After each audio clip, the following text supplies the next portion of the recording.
This is a choir, an online virtual choir made of 3,746 videos. I think there are roughly that many singers in the choir. They all sent in videos.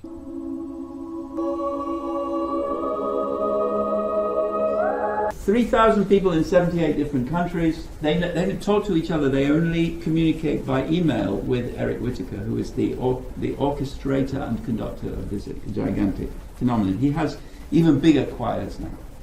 And he takes all their videos and then he uses software in order to merge them all together. And he conducts them, not in the sense that there is any one-to-one communication. He puts himself conducting online, and then they allow that conducting to steer them when they're singing into the laptops. And now, what the point I want to make is that he can do that because of certain legal rights that he has.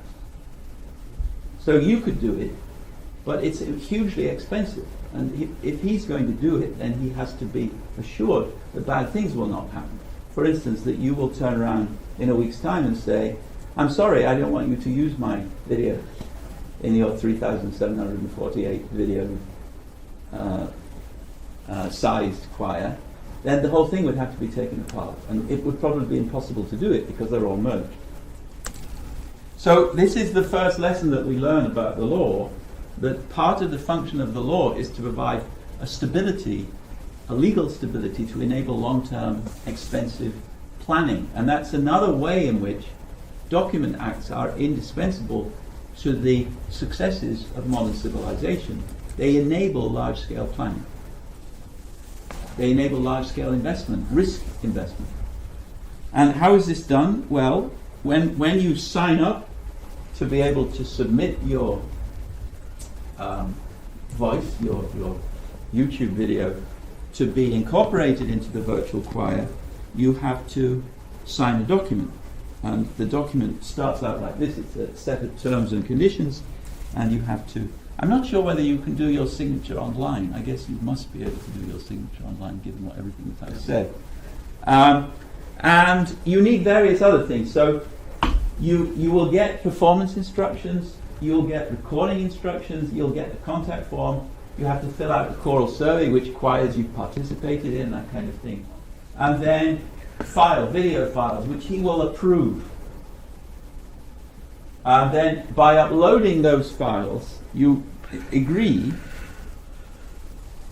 to all of these legal things. So consents under that document, under any reenactments or amendments of that document, you give up the performer, you keep the performer copyright, but the producers retain these and those rights, and the content you upload is protected by international copyright laws without limitation, and it's governed by British law and so on. And these terms remain in full force and effect in all perpetuity. So this is the relevant law, the Copyright Designs and Patents Act, which is itself quite complicated. These are just the first 2 pages thereof. And what do these legal documents do? First of all, by being filled in by all the relevant people in all the relevant ways, they create this security so that you can risk investments, planning, and so forth.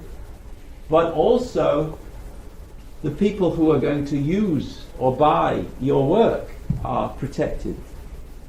That you have the relevant rights to sell for instance, to put this on YouTube without incurring any obligations on your part, because you've got corresponding rights as a result of the fact that the people submitting the YouTube videos have signed these documents, and so on. The whole thing is a kind of snowball which grows and grows the more people are involved. And this is just a very, very clear case of the sorts of problems that are involved. In ordinary musical performance, there are similar problems. And every public musical performance involves certain kinds of legal authorizations of various sorts. So, now the point here is that there's an intermeshing of obligations. I have certain rights, therefore you have obligations. You have certain rights, therefore I have obligations. My obligations include obligations to not disturb your rights in regard to the obligations of those other people. and so on in ever-widening networks. So this is a view of what the law is. The law itself is a mechanism to allow the intermeshing of rights and obligations. And if people break out of that intermeshing, then the law comes in and creates punishment acts. And this is connected with your remark about football earlier, or chess indeed. If people break the laws, then they get punished. The laws are mechanisms to create meshing. And the punishment are the mechanisms that are part of the law to push people back into the situation where they are meshed in their actions by punishing them when they deviate.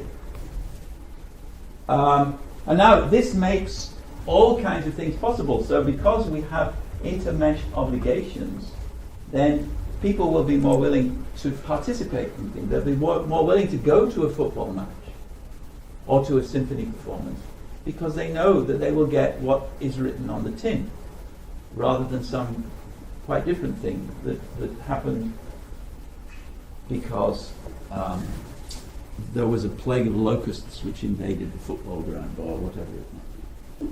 So it creates trust, expectation, assurance. Insurance policies are going to be involved in the paperwork needed to have a musical performance, for instance, so that people can be compensated if something goes wrong, and so on. All of these are systems of document acts. So, and now, of course, musical performances are not just legal, they are also musical. And so now we're going to look at how scores work. So an orchestra has many notes, or it has many different instruments, and each of those instruments has a stave, which within the orchestral score look like this. So that's the piccolo, that's the flute, that's the oboe, and so on. And this is an example of the orchestral staves on the right-hand side corresponding to Hector Berlioz's original manuscript score for Le Corsaire.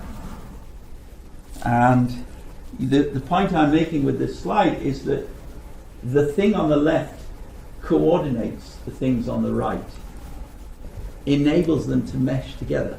The things on the right enable actions performed on their basis to be meshed together because the thing on the left exists. And they are derived from the thing on the left. And that's typical of large-scale plans, of course. It's just very, very specialized in the case of music. Because now we're putting together not instructions written in English, we're putting together instructions written in the language of musical scores. So, what this means is that all of those different instrumentalists are performing actions which are intermeshed in reflection of the intermeshing of the documents which form the score. And as I say, scores are instructions, and scores also have an anticipatory feature. So if I'm the conductor and I give my orchestral members scores for a certain work, and they accept them, which they have to do because that's in their contract, then they become obliged to perform in accordance with this score. Now, it's a strange kind of document act, but what I'm trying to capture is that by being given scores, you're not just being given instruction to perform these and these notes. You're being given instructions to perform these and these notes as part of an intermeshed process called an orchestral performance. All right? Yeah. I think I'm saying things which are very trivial, but I find that they're important. Important trivialities. All right. So each of these individuals has specific obligation series, and they realize these obligations by following the instructions on the score. They realize these instructions in a coordinated fashion. And so the sets of instructions are intermeshed, and the conductor, of course, keeps time so that the intermeshing is intermeshed in such a way that slight variations in tempo are possible in the light of what the conductor decides. So the intermeshing is not decided on by the conductor, but the precise tempo is decided on by the conductor. Now, the score just doesn't allow performance, it also allows rehearsal, and here's where we get to drill. So all of the people in all of these orchestras who are performing in symphony halls have been drilled for many years, probably most of them since they were small children. They've been drilled to play the instrument. They've been drilled to play the instrument with small groups. They've been drilled to play the instrument with large orchestras. They've been drilled to play the instrument with conductors of specific types, in halls of specific types. So, and they've been drilled by the present conductor in rehearsals of this specific work of music, so that they're not merely following the drill which they've learned to play the instrument, to read the notes, but also following the drill which they've learned to interpret this work in the way that the conductor and the composer expect. And so this is a function of modularity. The orchestra is modular. It's divided into different instrumental modules. And the score is modular. It's divided into different staves. And there are two key aspects to the functioning of large-scale organizations, one of which is authority. So there are people above who are keeping in line and punishing, if deviating, the people below them. But then there are modules, so that there are multiple authorities at any given level, each of whom controls multiple authorities in their module at lower levels and is controlled by an authority at a higher level until you reach the single authority, Uber authority, who is at the very top. Alright, so this is the modularity of the orchestra, which is reflected by the modularity of the score. And now the thesis is that not merely large-scale organizations, but massive shared agency in general presupposes modularity, and it presupposes authority. And the whole thing works because of drill.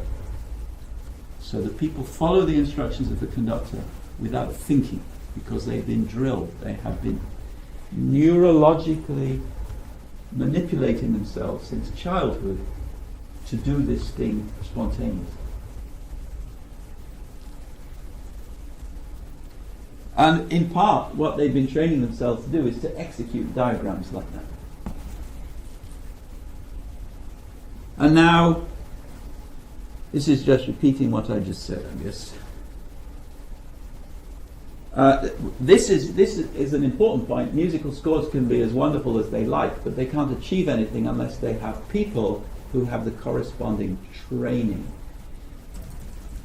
And so if musical schools gradually have fewer students over time, then we will be relying more and more on taped performances, because symphony performances of the quality that people desire will no longer be able to be achieved. All right, now we can say something about musical work. So there is a literature in the philosophy of music, which I presume you know something about, even if no one else does, which asks the question, what is the ontology? What is a musical work? Is it a process? Is it a ideal platonic entity which the conductor managed to reach up into the heavens and grasp and pull down onto earth? Is it something spiritual, a strange pattern of memories or pattern of sounds that is in a person's head? And the answer is that a musical work is a complicated phenomenon. So first of all, we have to distinguish between informal, just as we distinguish between informal and formal law, and between informal and formal organizations. So crowds are informal organizations, where football teams are formal organizations. So also we have to distinguish between informal music, which is, for instance, jazz improvisation, or practically all music 2,000-3,000 years ago, and formal music, which is performed in accordance with a score. And now I'm going to say something about the ontology of musical works as things which can be rehearsed, performed, and re-performed. Now, the Iliad is a poem which could be performed and re-performed because you've had very powerful memories. You have people trained, drilled to have very powerful memories so that they could re-perform. Although one assumes that the performance is degraded from generation to generation, degraded.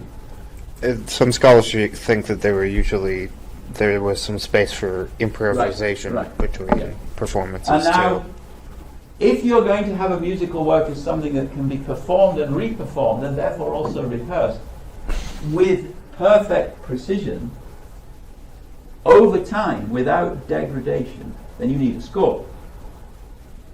And the score has to have a kind of authority. That's another dimension, which is a quasi-legal dimension.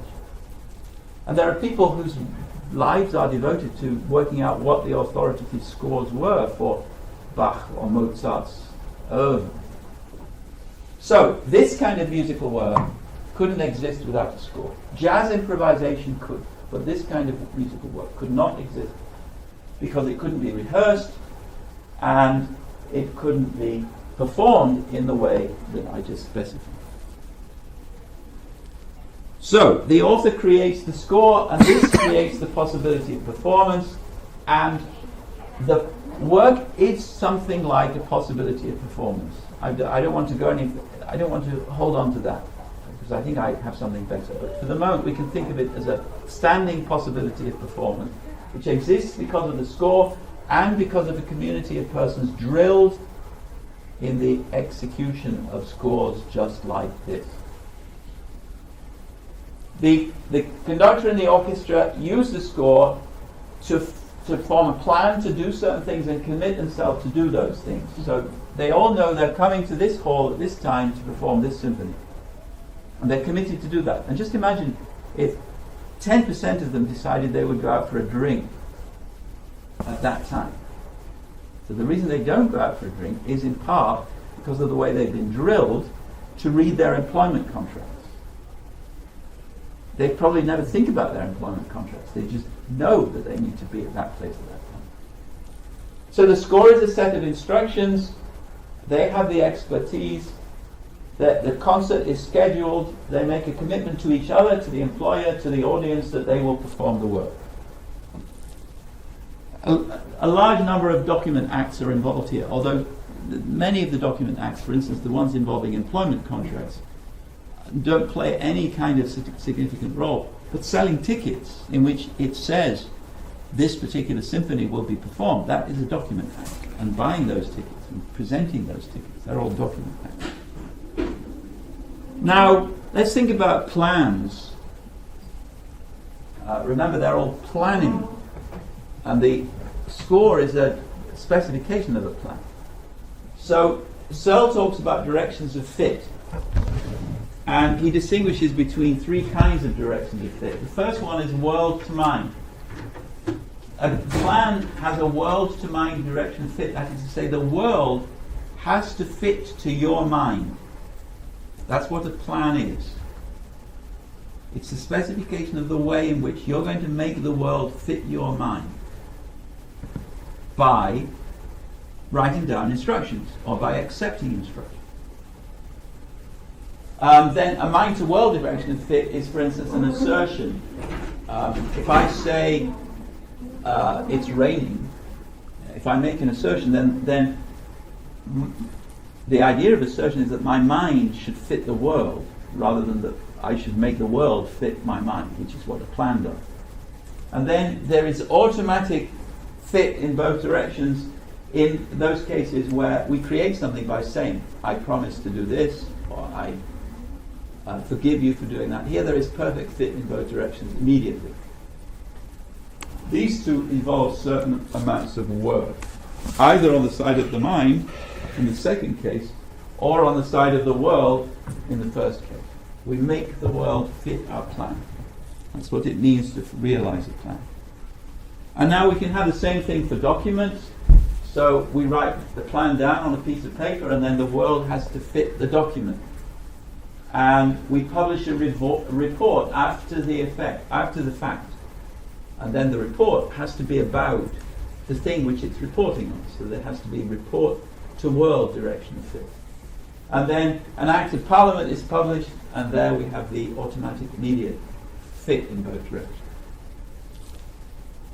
And now we have music. So there is a world to score direction of fit. The score tells the world how it should be.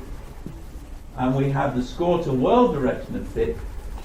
When the performance is completed, if you want to check what was going on in the third movement, you can use the score as a record of what happened.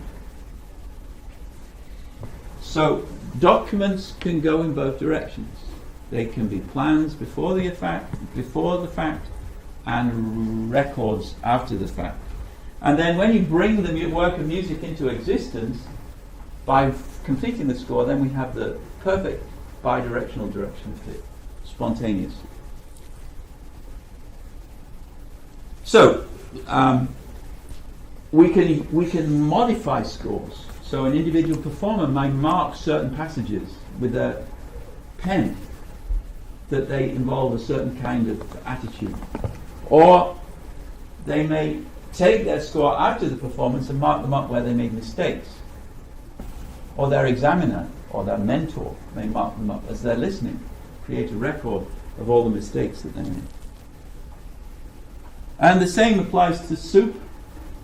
So what starts as a recipe ends up as a record, and the truth maker for the record then is a series of cooking and eating processes. And the same goes with Google Maps. So what starts as a plan ends as a record, and it's the journey which is the truth maker for the record. And the same goes for blueprints. So what begins as a plan ends as a record of the process of building the object and of the product, which is the object you built. And now, there is in each of these cases a phase of execution where we can use the score or the map or the recipe printed on the page or the blueprint as what we can think of as an annotatable diagram. In other words, we can add annotations. We can mark the score that it needs to be performed more quickly here, or that he always gets angry there because the conductor really gets moved by this passage, and so forth. So this is true particularly in the case of blueprints, because when you build a house, there are many documents involved, and there are many processes involved, and some of those processes may imply changes to the blueprint, because you discover that the materials that you wanted for such and such a window are too expensive or unavailable, and so you have to change the window, and so forth. And then you have to sign that you agree to the change. And it may be that you have to get the bank to agree to any change, because the bank has given you a loan using the not yet existing building as collateral. And you have to sign that the building is finished when it is finished. So there are many document acts involved in building a house. And there are many documents involved in building a house because there are building codes. There are all the bills issued by the suppliers, the signatures on the bills when you get the supplies. There are you discover that certain processes in the plumbing or the drainage are not going to work because the house is too high above the water plane or for whatever reason, and then you have to get those changes allowed, which it means more documents from landscape architects and geo-engineers and so forth. And there are bills for everything. And so you end up with a blueprint which is annotated by all of these documents. The blueprint is surrounded by a cloud of documents, and which have become stapled together. Nowadays, I imagine also online. But this looks like the documents you find in the office of the registrar in the Tanzanian village. Complex plans, anyway, such as the plans to build a house, are mediated by various persons with various kinds of building expertise and landscape expertise and so forth, and by authorities to approve changes which need to be made. So again, we have modularity, division of expertise, and we have authorities.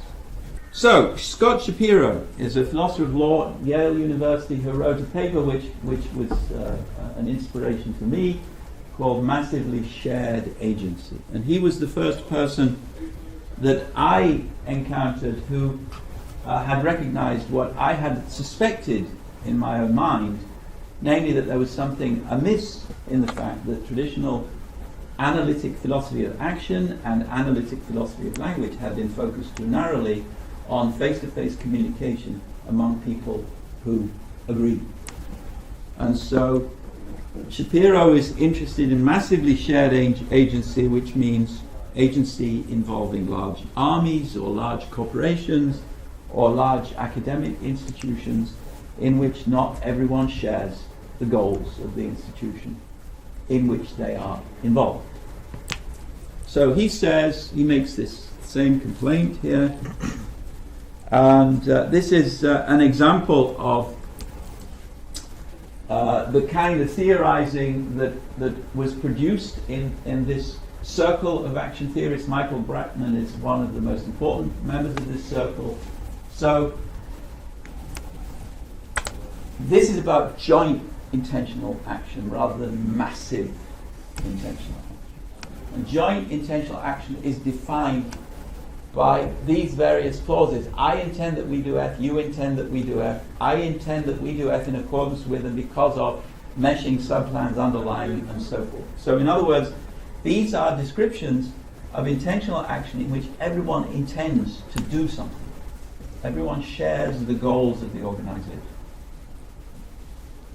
This is not incorrect, it's just difficult to expand it to deal with massive shared agency. So, these cases of massively shared agency are cases where we need a large number of people in order to fulfill our objectives. For instance, defending ourselves against a massive army which wants to invade our country. So Searle, in his work on social ontology, develops a view which is like Bratman's view in the sense that it works well where we're dealing with people who are sharing goals, but it doesn't work where we're dealing with disputes. For instance, some people believe that Kashmir is a part of India, some people believe it's a part of Pakistan, and those people are not unafraid to kill each other because of this disagreement. And there, we can't use this joint intentional action or we intentionality. We have to have something more. And Shapiro gives something more, primarily focusing on what happens within large organizations where we have authorities and authorities which cascade downwards through authorities at lower levels. And so we need to add authority. And authorities are mesh-creating mechanisms, he says. And I put forward the idea that laws are mesh-creating mechanisms. And of course, both of those things are going to be true, because the authorities are going to be issuing commands at lower levels, and when people do not follow those commands, then either the authorities will punish or the law will punish in the extreme case. And in either case, we have mesh-creating mechanisms involving punishing people to bring them back into the mesh. So, the authorities create a mesh between the sub-plans of the participants, by and so forth. And so this authority meshing is illustrated also by the way in which law itself, the institutions of law, work together, where we have hierarchies of courts dealing with lower level jurisdictions and with ever higher level jurisdictions as you move up the hierarchy.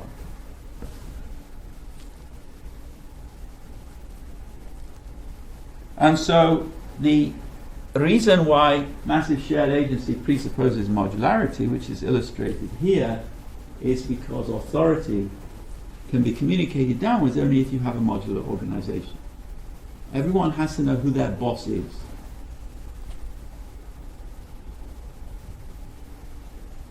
I'm not quite sure why I have that picture of the Treaty of Westphalia here. But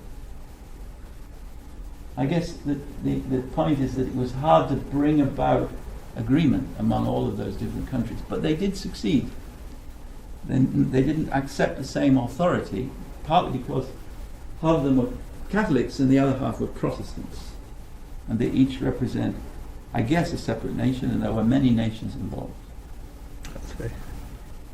Okay, and this is another example of modularity, just showing how the modularity allows authority to be transmitted downwards.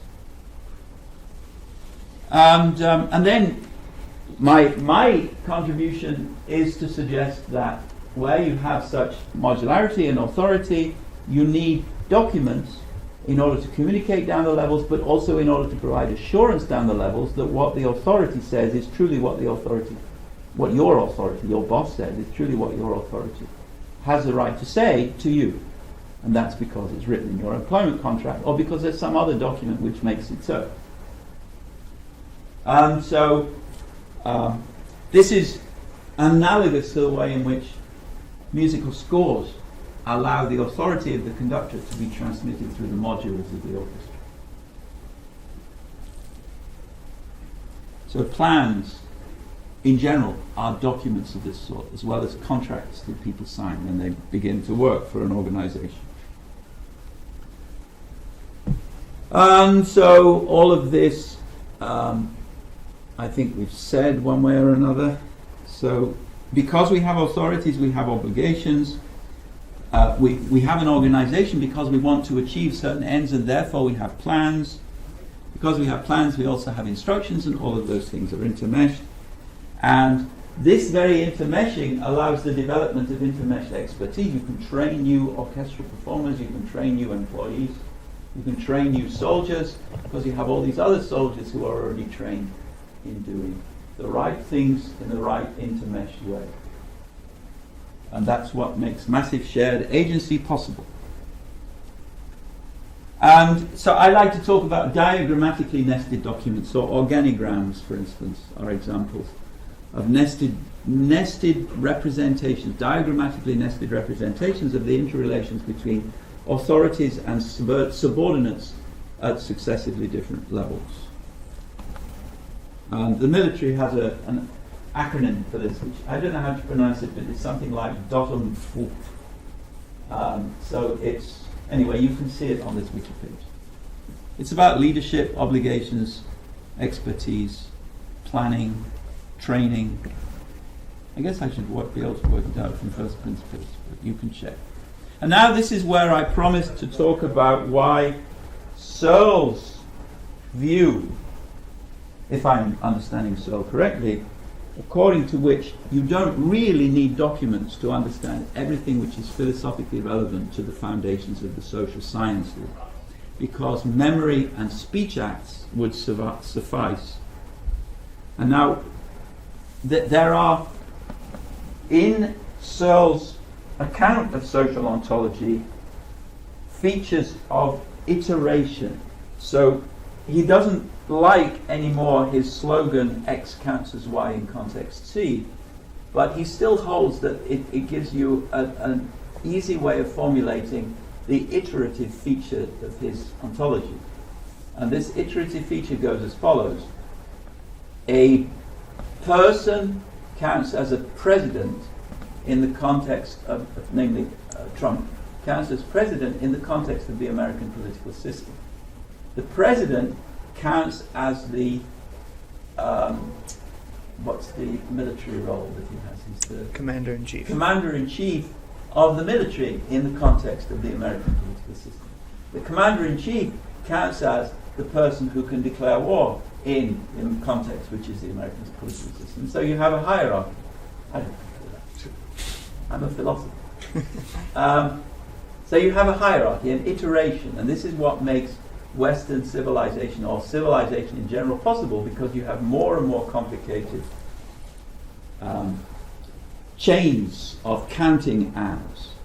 And I think that that's true, but I think there's no way in which you can understand how these higher level items in the chain get built when they involve multiple combinations of entities at lower levels in the chain. An example would be all of the documents and associated rights and obligations and associated authorities and persons involved when you want to securitize a mortgage. So the whole thing looks like this. And so these are all the processes involved and all the agencies involved and all the contracts involved when you want to securitize a mortgage. Now, there is no way in which you can understand this without believing in the existence of some entities in this abstract realm of rights, debts, obligations, and licenses, and so forth. And you can study the slides to see whether you agree with me. So in other words, to knit this incredibly complicated artifact together, you need to have chess pieces on your board which really exist and which people are committed to and responsible for and need to build correctly. And you can't do that just by having physical things like Donald Trump or a dollar bill be deemed to have certain powers in the way that Searle's ontology requires. All right, so we've said this. Same thing. So this is a diagram-vehiculated question series. This is your tax form. We don't need to say that. And then we can point out that documents made possible massively shared agency in the form of modern warfare. So modern warfare, roughly speaking, began with the Shang dynasty, which was also responsible for the invention of writing. So if you don't have writing, you can't organize on a large scale, because you can't send messages to the outer reaches of your empire. You can't do administration. You can't have people responsible for things. And you can't wage large military campaigns. So the fact that the invention of writing occurred made possible all kinds of things, including large-scale organized warfare. And this is true also for Genghis Khan. So anyway, you can read it for yourself. So you see, he could only send the spies usefully if they could come back with maps. They might be able to come back with elaborate descriptions in their memories, but they'd still have to write down the maps to show people. So maps were an indispensable precursor for modern warfare and for modern espionage, which means documents. And then the D-Day landings. So the D-Day landings were an incredible achievement also in the realm of map making and in the realm of planning. So there's a museum of the, I think they only have a small fraction of the documents which were created, but there is a museum of documents from the D-Day landings. And there are hundreds and thousands of documents relating to every aspect of the landing. I mean planning documents now, documents created in advance of the landings to make them possible. And many of these documents are going to be documents about other documents. So you can't run a collect